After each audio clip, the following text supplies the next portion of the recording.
right now. I know maybe not everyone will be able to join us today, but I'm really excited to get to talk to some of you students about who I am, especially if you don't know me already. I see Jocelyn, you're here, so she's in my lab, but if for everyone else, I'm a new professor at UTRGV. So, well, I don't know if I can say that anymore. I started fall 2019. So you might not be familiar with having seen me because of the pandemic or have heard of my name until now, maybe. So I can talk a little bit about myself, a bit about my educational path, my research interests, and then a couple projects that we're working on currently. And we can do a little Q&A at the end. But since it's such a small group, I feel like it's fine if you want to ask a question, unmute yourself, ask a question, or put a question in the chat, because I would really love to have like a conversation with you all. That's a lot more interactive than kind of me just talking at you, especially if you have questions about doing graduate school after your undergrad and things like that, and different career paths that you can have in psychology. So I'm definitely open to just asking questions throughout. So I identify as she, her, hers, and I'm an assistant professor, like I said, in the Department of Psychological Science. I'm a bilingual clinical psychologist, so that means that I speak English and Spanish and can provide services in both languages. And I am licensed in the state of Texas. So as I said, I'm new to Texas, fall 2019. So once I got to Texas, I had to get licensed here in order to be able to be a psychologist in Texas and do all the things that you can do as a psychologist. So I was actually licensed in a different state in South Carolina. But once I got the job here at UTRGV, you have to transfer your license to another state because every single state has a different way of getting licensed, and you need to meet the requirements to be a psychologist in that state. So just because you get licensed in one state doesn't mean you can practice across the United States. You can only practice in that state. Do you have a question, Stephanie? Go ahead. Oh yeah, so I just wanted to ask, how different was the process for getting your license in South Carolina to here in Texas? Do you have to go through? I know you have to take an exam. Do you have to do all of that again, or like how did it Good work? question. No, you don't have to take the EPPP again. That's the licensing exam. You don't have to take that exam again. But there are other types of tests that you might have to take for the first time that you didn't have to take before. So in South Carolina, I just had to take the EPPP, the licensing exam. And once you pass it that one time, it's valid in all states. But when I came to Texas, they have a jurisprudence exam in Texas, and that's all about the laws and the laws that you have to abide by as a practicing psychologist. So I didn't have to do that in South Carolina, and I had to do it here in Texas. So that was a new test, a new step that I had to take to get licensed. But it isn't starting from scratch necessarily. You just have to make sure if there are any additional requirements, you meet those. And different states also have different number of hours of services that you have to provide in order to get licensed, like 2,000 hours after you get your PhD, or 1,000 hours after you get your degree of practice, of experience before you can get licensed. So just because you get your degree, you still might need to get additional numbers of hours before you can go through that process. But the good thing, here's the advice. If anyone's thinking of getting licensed and practicing psychology, is make sure you know where you're gonna want to end up being, where you're gonna live, where you're gonna want to end up being, and go abide by those requirements. If you're thinking you might move, even if it's just a thought, make sure you know what those requirements are in that other state, even if you're not sure you're going to go there, just to make sure that you're covering all your bases in case you do move somewhere else. So you don't want to kind of do more work than you need to. You kind of want to be prepared for those requirements later on. Good question. And then let's see.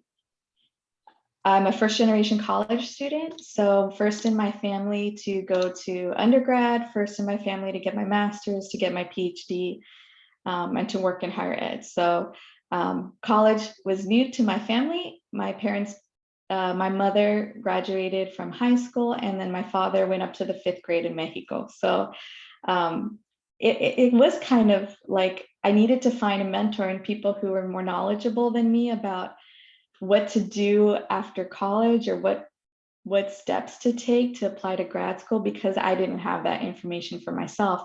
And all my other friends around me, they also were first generation students, so they also weren't aware. And it's hard to kind of give each other advice if you're not sure what the next steps are. So really finding a good mentor was what helped me know what to do. And I can give a little story of, like, I was in my psych research methods class as an undergrad, and I was a good student. I got good grades. I wasn't thinking about graduate school, but the teacher, the professor, she came up to me and said, Bianca, you're like one of my top students in the class. What are you going to do after college? Are you going to go to grad school? I said, I don't know. Oh, what would I need to do, and how would that help me? And so she was the one who kind of told me what to do, what the possibilities were, and kind of helped guide me. So it's really important to make some connections with faculty or the people who have the knowledge. Um, Feel free to ask me questions if you ever do have questions. I'll put my email at the end of the slides. Stephanie? Sorry for all the questions. But I know you said that it's good to make connections with your professors, right? Mhm. I've seen a lot of students struggling with that since we've gone online. Yeah. They don't know how to reach out to professors. For example, if they don't have a meeting at all, they don't have to meet during the semester. So, what do you have any advice for those types of situations? Yeah, I mean, I think there's a lot of great resources now through SAR and some websites online that are trying to help students become more familiar with the process. But yes, finding a mentor is one of the more important things that you need to do, especially because you need people to write you letters of recommendation if you're going to go to grad school. And these people have to get to know you really well. So I really do encourage people to just send emails. Don't be afraid. You know, I think that as a culture here on campus, we know that a lot of our students are first generation students. We know that that is the norm here, and that students are going to need our support. So I think from a faculty perspective, maybe students are scared to reach out, but I would love and welcome students to email me. And I don't know if that message gets across all the time from the faculty. So things like this, like right now, me telling you that you should email me, or if you have questions and things like that, hopefully that gets people encouraged to kind of reach out to other professors and faculty too. Because I can't just contain all this knowledge. I need to pass it on to other people because I went through this experience. So, I mean, don't be afraid to reach out. And we're expecting questions like that from students, who need support. Um, Here's a map of the United States. And I just kind of want to show you what this journey looked like for me from just starting my pursuit of my educational career, and that it's taken me to a lot of different places. But I'm from California, I'm from Southern California, and I went to my undergrad 30 minutes away from home. I wasn't thinking like I was going to leave California ever, or even leave the county that I lived in. But I went to Channel Islands, the California State University Channel Islands, kind of like UT system.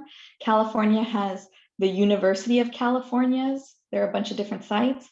And then they also have California State Universities and a bunch of different sites all over the state. So I went to my California State University campus that was closest to me in Channel Islands, which is Ventura County. But anyways, that's where I decided to major in psychology. And my mentor kind of, spotted me and noticed me and said, what are you going to do? And helped me kind of get to the next steps. So I spent my 4 years majoring in psychology and completing all my coursework and minoring in Spanish.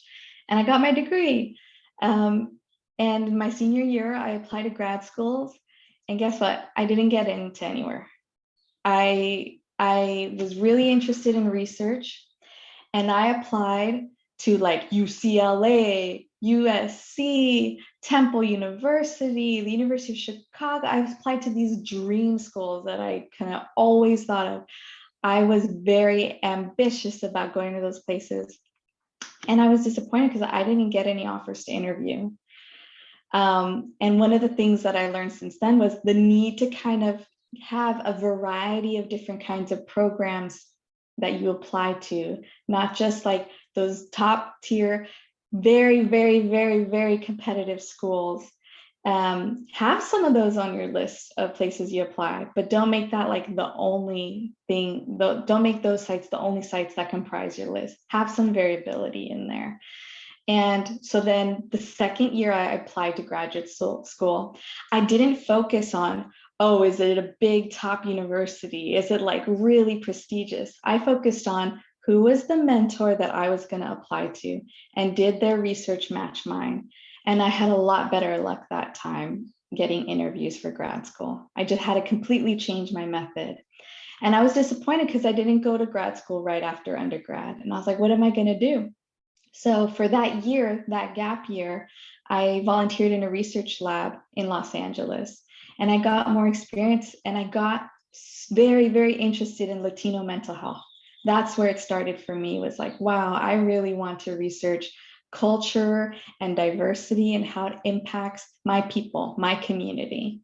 Because sure, there's the Latino population is growing in the United States, but the people doing the research and the work with the community are just a very, very, very small number of people. And we need more psychologists, we need more researchers studying Latino mental health issues.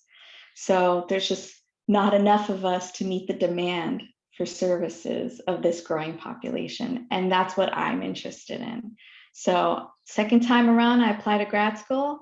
I got into the University of Arkansas, and I started working with a mentor there in a PhD program of clinical psychology, Anna Bridges. And one of the things, I still work and collaborate with my mentor from undergrad and with my mentor from my grad school, my University of Arkansas. So those connections, those mentors can be lifelong. You know, if you stay connected, if you keep asking questions, if you keep them in your life, they're probably going to be there for years and years and years.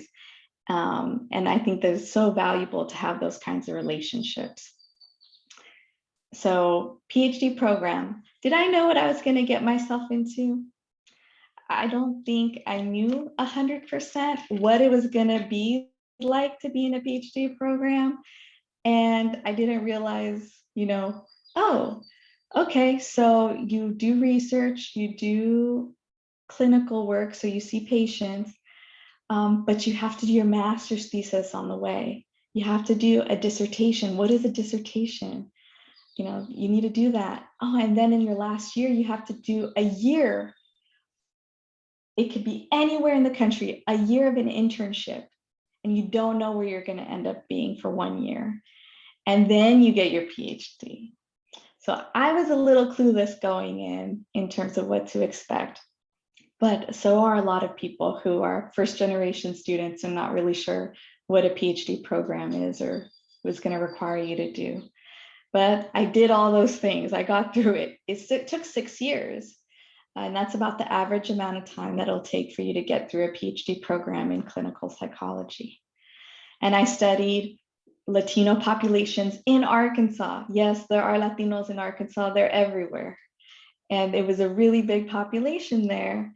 But we would go out to the fiesta, the festivals, the Cinco de Mayo festival. We'd go collect data at all of these, community events, and at clinics that primarily served Latinos.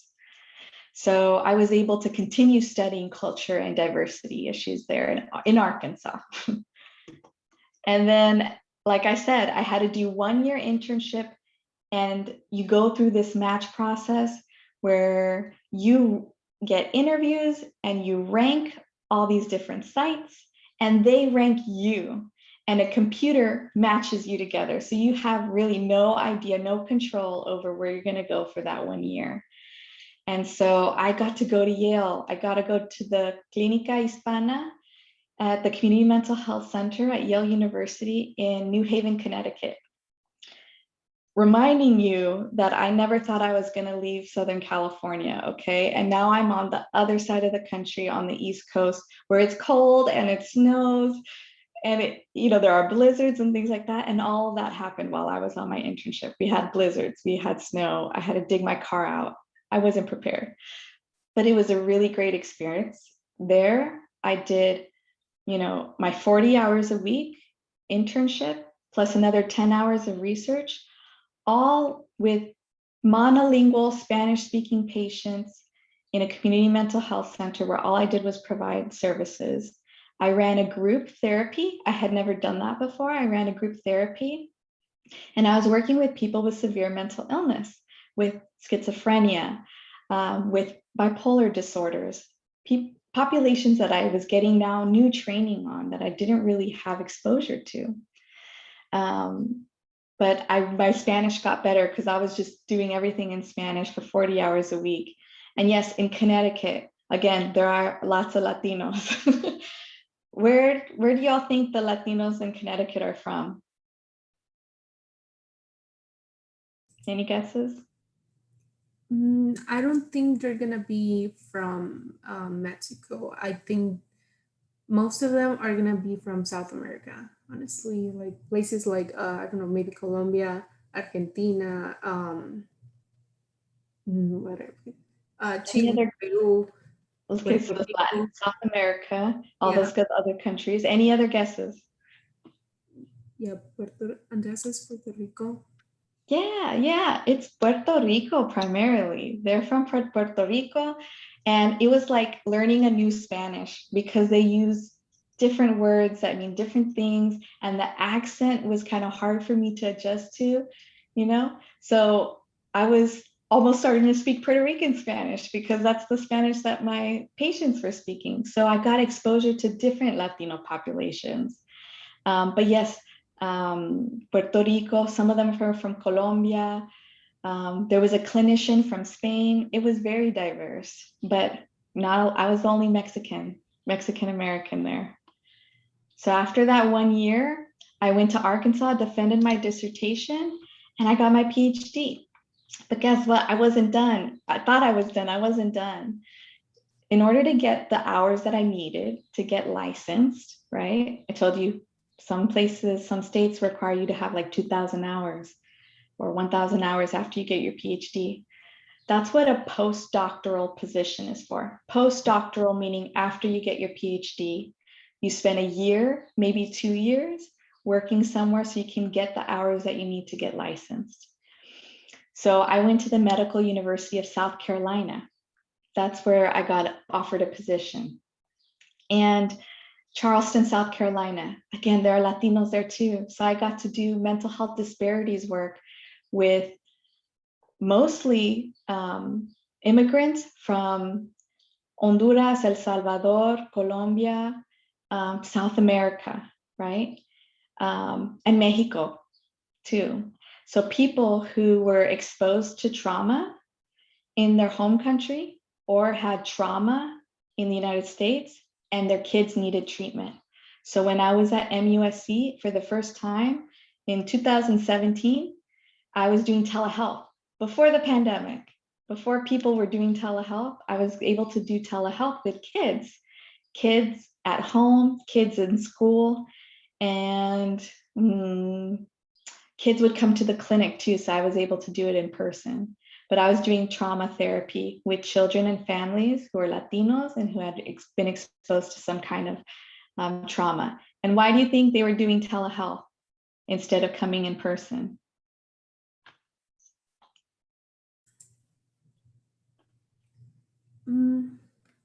Maybe they were afraid to go to the clinic. If you're saying they are immigrants, they might not necessarily be here legally. So I see how it will be. You and Vanessa are talking about that fear, maybe of discrimination or of like fear of deportation. Those are definitely barriers to treatment. But a lot of these families were actually doing telehealth because they either lived too far away from the clinic, they didn't, let's see, they didn't have the work schedule. Like the parents could not find a way because they were working, all day, every day. They had maybe Sundays off. Maybe if those parents were working really hard, they had no time to get their kids out of school or take time off of work to come and do therapy. So we were doing therapy with the kids while they were at school. So there was just a lot of barriers, a lot of reasons why people prefer to or have to do telehealth instead of coming into the clinic. And the clinic was so hard to find. Parking was horrible. It's a downtown area. Transportation is crazy. So all of those things make it really hard for immigrants who might not even know how to navigate getting to the clinic, because they've never been to downtown Charleston before. And that can seem kind of scary to people too. It's like, oh, it's so much work. It's too much. I would have to do so much planning and childcare and all that stuff. So there's lots of reasons why people do telehealth, but fear of discrimination and stigma and fear of deportation are definitely barriers to treatment too. So after my 2 years and I got licensed in South Carolina, like I said, I came here and I got licensed in Texas. But did I know how long it was going to take to get from my bachelor's all the way to get my PhD? Guess how many years it was? All that I told you, my undergrad, PhD, internship, postdoc, till now. Any guesses? 8 or 9? Anything else? Anyone else? I'm thinking maybe 10 years. Okay, some people are okay. 11. 11, a decade. It took a decade. But I had no idea, that girl in the research methods class who was maybe thinking about going to grad school, that it would be 11 years later that I had my PhD. But it's been amazing. If I go back to that map and I look at all the places I was able to go that I didn't ever dream of going, because if I hadn't thought of going to grad school, I would never have left, my hometown. I feel really grateful. So it's a long journey, but it's really fulfilling. I think it really helps people mature and grow because you get exposure to people that are different from you. Like the Latinos that I was working with, yeah, we're all Latinos, but then there's so much variability within this cultural group. Language is different. Yes, we all speak Spanish, but the Spanish is very different. Our values are different. All that exposure, I think, helped me become a more well-rounded person, someone who could be more culturally competent to work with people of all different kinds of backgrounds. So it was a long road, but really happy to have been able to see it through and to get exposure to different populations and people with different problems. So now at UTRGV, another thing I didn't know, is that I was going to have all these different roles in my career. When I thought I was going to go to grad school and have like a PhD in clinical psychology, the only thing I thought was, okay, you do research or you do therapy, that those are the two options. But there are so many other ways that your career might take you that I was a therapist in my postdoc, but right now I'm a supervisor. I actually don't do therapy myself, but because I have my license, I can supervise students who are doing therapy. Okay. I have to sign off on their notes because they don't have a license. They need someone who's licensed to sign off on their therapy notes. And I meet with them on a weekly basis to discuss all their clients and what they're doing with them. And I watch video of them doing therapy and give them feedback. So now I'm more of like a trainer who does, supervision of students, but also a teacher. So teaching students their PhD courses or their master's courses. I haven't taught any undergrad classes here yet, but I really hope to do that within the next couple of years, hopefully next year. And then training in the community, training other clinicians who are licensed in the community how to do trauma therapy if they've never done it before. I've been to Honduras, I've been to Guatemala, I'm sorry, not Guatemala, Honduras and El Salvador to give training to clinicians in those countries and show them how to do trauma work, because there's so much trauma happening right now in Latin America because of gang violence, the maras, because of um, you know poverty, extreme poverty. There's so much happening right now that is forcing a lot of immigrants to migrate to the United States. And so my goal was, hopefully we can train clinicians in those countries to help people there and kind of provide support to the community that is trauma exposed in their home countries, instead of waiting for them to have to come to the United States because it's so bad. We need to try to support these countries with the people, the professionals in those countries.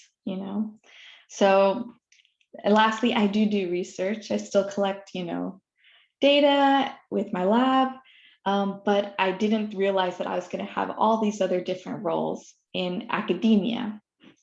There are people from my PhD program that did not go on to be faculty at a university.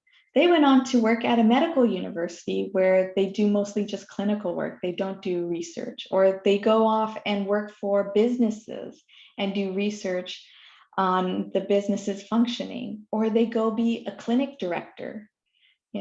There's so many different paths in clinical psychology. And just because you go into a PhD program and say, okay, they want me to say that I'm going to be a researcher, right? But you can change. There's flexibility there. You won't know until you actually do it. And once you get into a PhD program, which is really, all about research and clinical work, you might find that, more research than clinical is what you're into, or more clinical than research is what you're into, or you like a combination of both, or you want to be a trainer, you want to be a supervisor. So it's okay to say one thing when you're going into grad school, and it's okay to change your mind later. And it's likely that you will end up changing your mind as you get more experiences. So my framework for a lot of the research that I do is based off of Bronfenbrenner's theory, this ecological system, this model where the individual, right, is in this macro system, their family, their peer group, their religion, those things closest to them, their school. And outside of that small circle, you have the exosystem, which is all the resources in your community, your neighborhood, your social media, your political groups, your hospital, those resources that are around you. Within those systems, we have the macro system that is on the outside, which is basically, your cultural values, your beliefs, your government, the values of your country of origin or of your state. So all these things are providing context to the individual. So my research focuses on putting this one person in context, understanding what's going on around them that influences their mental health. There's a question in the chat. Would you recommend a PhD program if one is primarily interested in clinical work, or would be a master's be the better route? If you don't like research, do not apply to a PhD program. You're not going to be happy. Because even if you're clinically focused, you're going to have to do a research thesis and you're going to have to do a research dissertation. So if you're okay with doing those things, then you can get through it, even if you're purely, interested in clinical work. But if you hate research, do not apply to a PhD program, because you're going to have to do some and you're not going to like it. Maybe it changes your mind, but if that's not something that you're even considering, really don't want to even rule it in, I would go with maybe a more clinically focused program, master's program, for sure. Especially if your goal, and it, is to get licensed, and that's what you want to do, is provide therapy. Go that route, because you don't need the extra 3 or 4 years to get the PhD, because you're going to have to do research and it's going to delay you just getting licensed and starting your career doing therapy. So that's what I would say to that. I hope that answers your question. But yes, so Now I'm co-director of the REACH Lab, and our mission is to increase access to evidence-based services that are culturally sensitive for underserved populations, and primarily Latinxes or Latinos, because that is a very underserved population historically in the literature of mental health disparities. So here are some of our members in the REACH Lab. We've got a couple PhD students. Becky Zapata and Miriam Ortiz are in their first year of the clinical psychology PhD program, which started fall of 2019. So you can see the ribbon cutting ceremony where we were opening the psychology clinic for the first time. So Becky and Miriam are starting out their PhD careers. Feel free to look them up, look up their emails, first name, last name, and reach out to people who are starting their PhD. So if you currently work in a lab and that lab has a PhD student and you're thinking about a PhD program, talk to them, get their perspective. Then we've got 3 master students, Diana Duran, Lisa Lozano, Isabel Aguirre, and they are doing their clinical psychology master's program at UTRGV. And then we've got our 3 undergrads, Pablo Ruiz, Jocelyn Mena Teran, Vanessa Gamboa, and they are all, well, 2 of them, Pablo and Jocelyn are post-bac, right? Because you guys have graduated already. But you guys are applying to graduate programs. Hopefully you felt prepared to do that. But I know, at least Pablo got an interview. Woohoo! And then Vanessa's an undergrad, so I think she's in her 3rd year. Oh, you did, Jocelyn? That's fantastic. I'm sorry, I'm really excited right now because that's amazing to get an interview. It feels so good. So good luck to you guys. And that's just a picture at the bottom of our lab space in the psychology clinic at I'm trying to remember what street it's on. Is anyone familiar that we have the psychology clinic? Were you aware of that? So, I anybody? don't know, to be honest. I think I've driven past it, but I can't remember. It's it is a new clinic, right? So, but this is not on campus. The reason for that is to try to make it more accessible to the community. So we're able to see people via telehealth because of the pandemic at the psychology clinic. So the PhD students, I think some master students are starting to do their internships there, but the PhD students do therapy via telehealth starting in their first year. That's our team. Let's see. I want to talk a little bit about my research focus, and that if I were to break down what I've done so far, I would say that it's kind of been in these 5 categories. Cultural factors related to caregiving among Latinos. So I started out researching familismo in caregivers of patients with schizophrenia. So how their relationships impacted the person with schizophrenia. And what we know is that criticism, hostility, those negative emotions that caregivers have towards their ill relatives, it makes them more likely to relapse and to go to the hospital for those relatives with schizophrenia. And warmth is a really positive expressed emotion that can help reduce those kinds of things. Another area of my research has been interventions and assessments in low resource settings. By low resource settings, I mean El Salvador, Puerto Rico after Hurricane Maria, and even in South Carolina, rural areas of South Carolina, we would consider those low resource areas. And RGV can be a very low resource area for some of the populations living near the border. So I'm really interested in trying to develop or test interventions here in low resource areas the way I did in other places, in other countries, that where the need for psychologists is very high, and there's a gap in service utilization and need. So another area has been using telehealth to give therapy to patients. Like I was saying, families of children who have experienced traumas. And now everyone's using telehealth, right, after COVID-19. I think that's going to make it a lot easier to establish a telehealth program at our psychology clinic where we can, even after COVID, continue to see people via telehealth if they have the barriers that we talked about earlier. You know, even after COVID-19, people are going to have trouble with transportation and childcare and may not have a tablet or a computer to do therapy. So we can loan out equipment. And that's something I'm trying to work on now. And hopefully within the next 5 years, we have a good solid telehealth program to reach underserved populations that are too far to come to Edinburgh.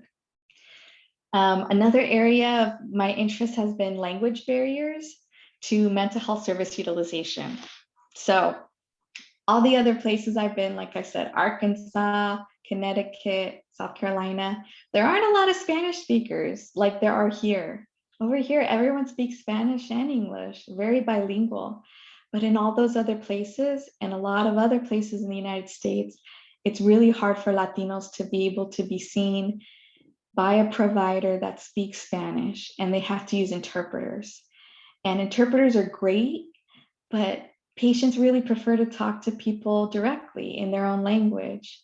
So I've been doing a lot of research on how to help interpreters and mental health providers who don't speak Spanish work together to still be able to give really good treatment to Latinos. And then lastly, primary care behavioral health. That's basically putting psychologists in primary care so that people don't have to go to the mental health clinic. How do you guys think that is helpful to reduce barriers, putting a psychologist in primary care?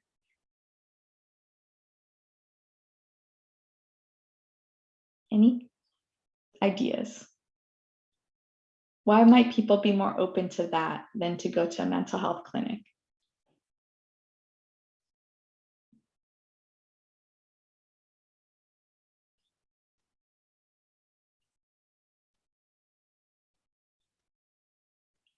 Stigma. Yes, yes, yes, yes. So if I call myself a behavioral health consultant, does that give you as much stigma as me calling myself your therapist? It's kind of like more acceptable and not so stigmatizing to say that you're seeing a therapist or to have to go to the therapist's office and walk in a mental health clinic. But if you're already in primary care, you're already seeing your doctor, and the doctor's like, hey, you just said you have a lot of like sleep difficulties. I have a specialist here that can help you with your sleep problems and your depression, like your sadness that you've been experiencing. They can talk to you today, right now, right after our appointment.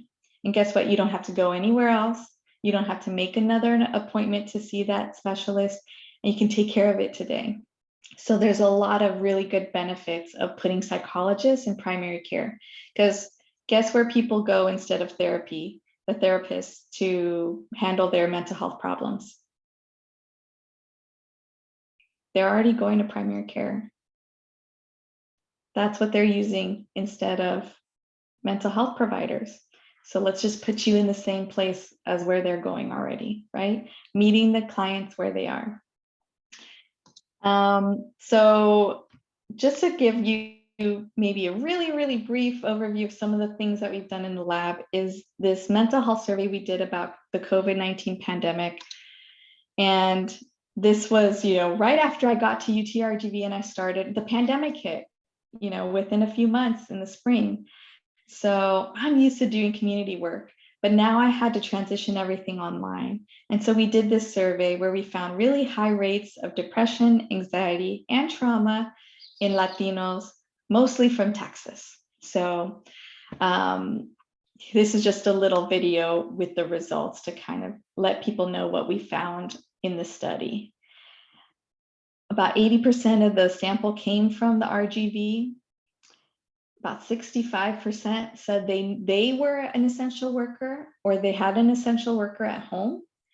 And about 57% said that they were vulnerable to COVID-19 or someone at the house was vulnerable to COVID-19. So that's just some demographics.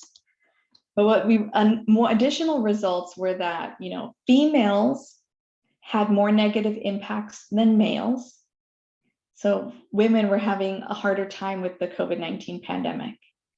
And I can guess for a number of different reasons that sometimes childcare, having to take care of the home if you're a homemaker and work outside of the home can be a lot of additional pressures to women, Latinas in particular, especially if they're also going to school. Can you imagine all the different roles that Latinas were having to take care of during the COVID-19 pandemic? Very stressful.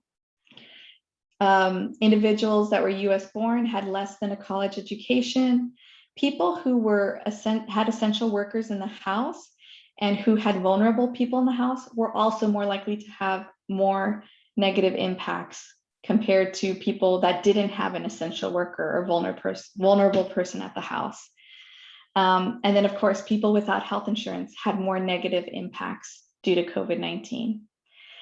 Interestingly, males reported more positive impacts from COVID-19 than females.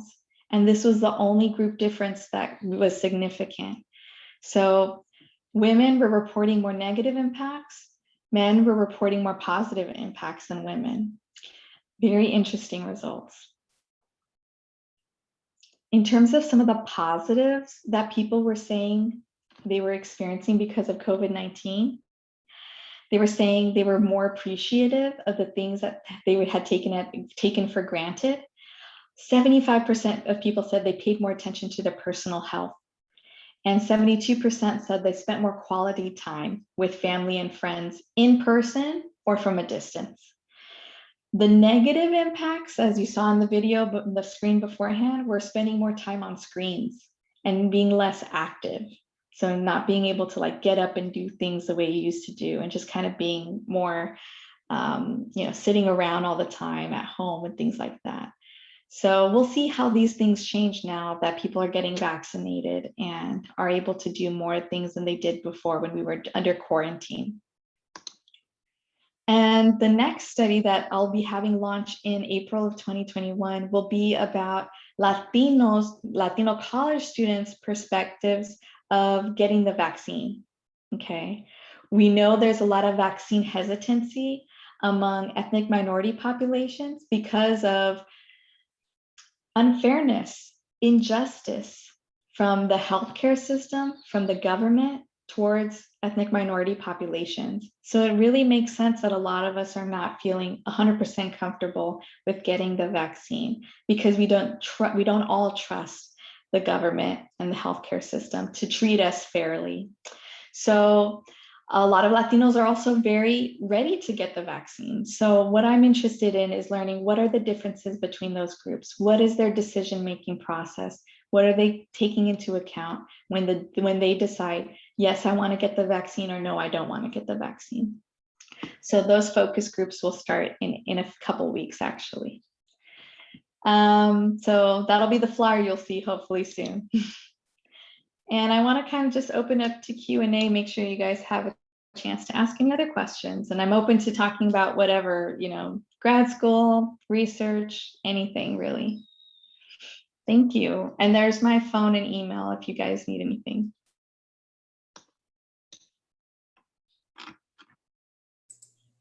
I did have a question. I already forgot what I was going to ask. It might have been related to your experience as a PhD student. In regards to, for example, your family, since you mentioned that you were a first generation student, I'm in the same situation where I'm trying to get higher education and continue getting knowledge. But I feel like my family might be hesitant about it because they didn't get to finish college, right? And I just want to know, like, how did you deal with not being able to be with your family? Because in Hispanic culture, family is a big deal to us. We care about our family very much, and to be with them or not be with them is difficult. I I'm don't know so, if I'm getting my point across. oh yeah, yeah. All of that is resonates with my own experience of, like I said, I had never left home. Here you go. Here's another example. Growing up, my family did not let me spend a night at anyone's house. Okay, I don't know if anyone else has parents like that. So you can imagine it was really hard for me to go out of the state and to go to a program hundreds of miles away, right? So it was hard. And you know what? My parents didn't really, if I knew that little about a PhD program, they knew zero about a PhD program, or that it was going to take me 6 years, or that I was only going to actually get to see them once or twice a year, which is what would happen. I really only got to see them like during winter break and during the summer break, but I'd make sure I'd go home because I knew that they couldn't really come and visit me very much, but I was going to need to make that trip. So that is hard. I'm so used to seeing them. Luckily, we video chat all the time, like at least 2 or 3 times a week. I'm talking to my mom, even now, right, while I'm in Texas. But yes, it was difficult. And I don't know if there's anything that can really prepare you for that or prepare them for that change, but they were so supportive of me getting my, keeping going with my education, that it was a sacrifice. And that's what it is. It is a sacrifice. You sacrifice seeing your family, you sacrifice doing things with them. You don't get to see people grow up because you're gone. Whatever little cousins or nieces and nephews are growing up pretty much without you. So that it is a sacrifice. And it's important to consider what that might mean for you. And it's not for everyone. It doesn't make you a bad person if you can't do that. It doesn't make you a bad student if you can't leave home. It just means that that tie that you have, that connection you have with your family is a lot more, stronger and important to you than the other thing. It's a sacrifice for sure. Um, yeah, I don't know if there's a really good way to get around that, but it's hard. It is. Yeah. Um, It's okay. Thank you for sharing that. I just wanted to know if uh, that was the case for other people in our community, like there it that is. we're debating whether to make that sacrifice or not. How difficult that was, but that answered my question. Thank you. It's hard. I mean, throughout grad school, my parents didn't really know what I was doing. When I would try to explain research, what is research and what is the clinical work, can't you do that here? Why do you have to go so far away to do that? There's a lot of schools in California. Why can't you get in there? So understanding that you can't always get in the school because it's so competitive, you kind of have to look outside your bubble. And it's about the research fit with the mentor. It's not about what school you can get in close to you. It's hard to understand, to help them understand too. But I think they get it a little bit more now, what I'm doing. There's a couple questions I want to make sure I get to them. What made you feel like you were prepared to enter a PhD program after undergrad? This is something I'm really interested in, but I'm not sure if I'd be a good candidate. So what made me feel prepared was that my mentor told me. She was like, you can do it. You've gotten your research experience. You Bianca, you need to start thinking of your poster presentations and your oral presentations. You got to do those. Um, but my mentor also told me that it was going to be difficult and that I was going to have to read lots of research articles and be on top of the field if that was the path I was going to pursue. But the research experience is what helped me be prepared. And the fact that I feel like I was prepared in terms of my statistics training, like you don't need to know everything when you go into grad school, because they're going to give you statistics courses there. They're going to keep teaching you and training you. So you don't have to be 100% on top of SPSS. You're going to learn it again when you get into grad school, especially if you're going to be in a PhD program. So once I got into it, I was like, oh, I was kind of prepared. I didn't feel as though I was completely starting from scratch. But I'm thinking that a lot of people now, because grad school is so competitive, they, PhD programs, they only admit maybe 2 to 6 people a year, and some of the bigger programs have hundreds of applications. So it's very competitive. And sometimes what can make a difference is taking a year off just to get really good applied clinical research experience that is clinical in nature. So sometimes that extra year is actually better for you because it makes you more competitive the next time around. So you can go into a program right out of undergrad and you will be prepared, and you can take a year off to get more research experience if you didn't get it as an undergrad. So I would say those things tend to be true. Another question, are LPCs or LPAs allowed to conduct assessments, or are licensed psychologists the only ones who can conduct and interpret psychological assessments? Gosh, the LPC and LPA is new to me because it's a Texas thing and it wasn't a thing in South Carolina. So I'm not quite sure. I think that is true. I think that licensed psychologists are the only ones who can conduct and interpret psychological assessments because you get that training in your PhD program. But you can kind of, I would say, get confirmation of that because I'm not 100% sure, but I think that is true. I think that is one difference between a master's and a PhD, is that you can do more of that neuropsychological assessment. You have to do like a special internship for that. Any other questions? I would just wanted to ask, not ask, add to that. Like I said before, I'm doing an internship in Mireles. It's mainly LPCs and LPAs. They are able to administer assessments, but they still need a licensed psychologist to interpret. Yeah. Gotcha. Okay, then that makes sense. Then it is the interpretation part. The maybe, they can help guide an LPC, an LPA in writing the report or in administering, but you need a licensed psychologist to sign off on it. Mm-hmm. Gotcha. Thank you for clarifying. Perfect. We had someone who was, in that position. But yes, if you do have any more questions, feel free to email. And let me know if there's anything I can provide insight about. Anyone else have any questions? I know it's already 7:04, so like. I know people who are looking for research experience.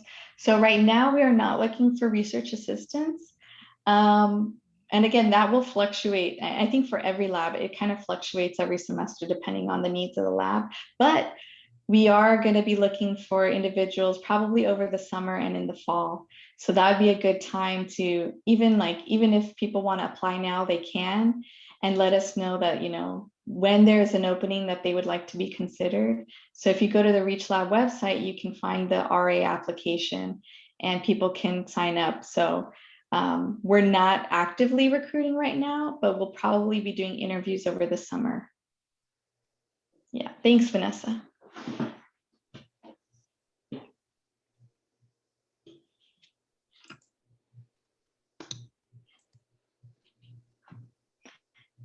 Any other questions? But again, if you do, please feel free to contact me. Let me know if there's anything I can, answer, clarify for you. Oh, I do have another question. I just remember. You mentioned that you are able to do assessment and do therapy with clients in both English and Spanish. So what I've noticed right now as an intern is that some of the translations from the English assessments to Spanish assessments are a little bit off. And I don't know if it's because they just haven't been updated recently or what's going on there. But have you noticed that difference that the translation is just not 100% accurate? And what do you think about it? What are your opinions on it? Yeah, that's a really big issue with a lot of measures, is that not all of them are translated and validated for even all the different Spanishes, right? Like I said, like Puerto Rican Spanish is different from Mexican Spanish. They use different words to describe different things. And in assessments, that can make a really big difference, because if you're assessing language ability or executive functioning, people need to be able to understand the questions and the tasks that you're asking them to do. And so language is a big deal. That's why if you don't have a measure that is 100% validated for the person that you're administering it to, like there's a WACE, Wessler intelligence, test that has been validated and normed for people in Spain. And it's called something else. It's not called the WACE, but it's basically the WACE for Spanish from Spain. And the norms and the questions, the wording is going to be different for that population than if the ones that are validated for Mexicans or for Puerto Rican Spanish. So if you know you don't have access to a test that was normed on the population that you're specifically working with, you just have to make that a consideration. You have to make that a part of your report, a part of your interpretation, is that we can't we need to consider language differences, or their preferred language might be different from the one that this test was normed on. But it's all these, it's up to the publishers basically to develop those materials and have the translations made for all the different types of Spanish, which can be really difficult, or all the different kind of, Latinos from different countries. So that can be really difficult. Forward, backward translation for your own measures, for your own things that are self-report questionnaires, not for like neuropsych tests, but if you find a questionnaire you like online, you want to give it to somebody, if it's not already translated, go through a forward, backward translation procedure and test it out on people of that same background. Does this word make sense? Do you understand what this word means? Is there a better way to phrase this? Because all of that will help you tailor a measure that is going to be well understood by the person that you're administering it to. But it's a difficult thing with Spanish, and not all of these publishers have got the Spanish translation for the person that you might be ending up doing the assessment with. Good question.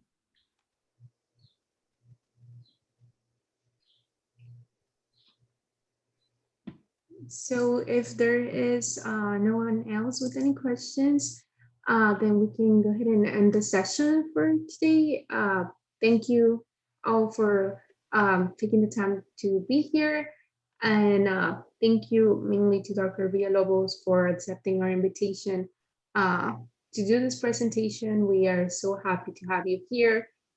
This recording will be up on our YouTube channel and our SAR website, hopefully within a week. And I'll go ahead and send those links to you. And thank you again for being here. We really appreciate it on behalf of SAR. Thank you. Thank you for the invitation. Thanks for giving me the opportunity to let you guys know who I am. All right. Bye.